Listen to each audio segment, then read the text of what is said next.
নাহমাদুহু ওয়া নুসাল্লি আলা রাসূলিল কারীম আম্মা বাদ। দূরের কাছে যারা যেখান থেকে আমার এই ভিডিওটি দেখতেছেন সকলকে আমার সালাম, আসসালামু আলাইকুম ওয়া রাহমাতুল্লাহি ওয়া বারাকাতুহু।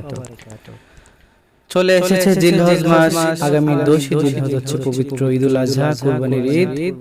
তো পবিত্র ঈদুল আযহা কুরবানি ঈদ উপলক্ষে আমরা অনেকে পশু ক্রয় করি এবং সেটা আল্লাহর রাস্তায় জবাই করি।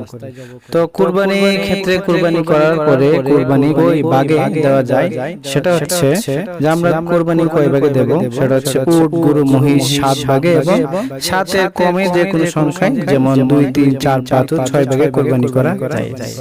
কুরবানি আমরা 7 ভাগে করতে পারবো, অথবা 2 ভাগ, 3 ভাগ, 4 ভাগ, 5 ভাগ, 6 ভাগ এভাবে কুরবানি করা যায়।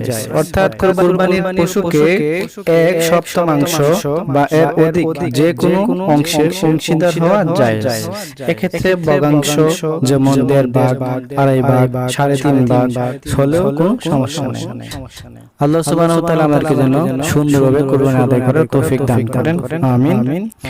আর কুরবানির পশুতে আকিকার অংশ রাখা যাবে কিনা, অনেকেই কুরবানি করার সময় অনেক সময় বলে যে আমি আকিকা দিতে চাই। তো কুরবানির পশুর ক্ষেত্রে আকিকার অংশ রাখা যাবে কিনা, কুরবানি গরু, মহিষ ও উটে আকিকার নিয়তে শরীক হতে পারবে। এতে কুরবানি ও আকিকা দুটি সই হবে। তবে আগে কুরবানির নিয়ত করতে হবে। কুরবানির নিয়তে কুরবানির জন্য যে নাম দেওয়ার পরে তারপরে হচ্ছে আকিকা। যেহেতু কুরবানি একটা আর আকিকা হচ্ছে আরেকটা, কুরবানি এবং আকিকার মধ্যে অবশ্যই পার্থক্য আছে, তাই আগে কুরবানি তারপর হচ্ছে আকিকা।